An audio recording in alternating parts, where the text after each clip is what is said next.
After a long day of catching fish. What'd you catch? Nothing. Oh, sorry. Never mind that. This is a good second choice to come on because we have the milk that tenderizes the steak, and then with the flour to crisp it over when we fry it.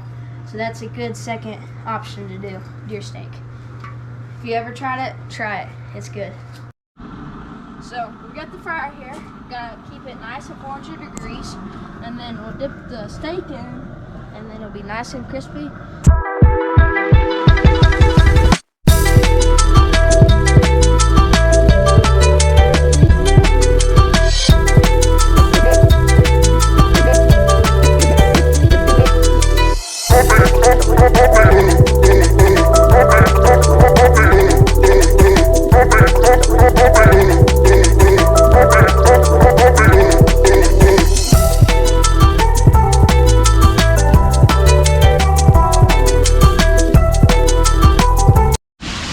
We'll just wait till they're nice and hot, get golden brown, get that good crispy look, and then we'll take them out. Be good to go.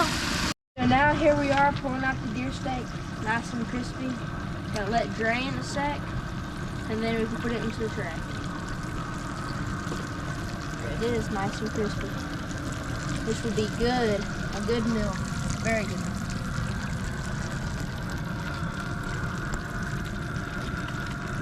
Last one.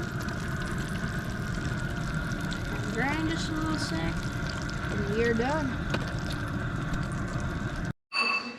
So we have our deer steak here.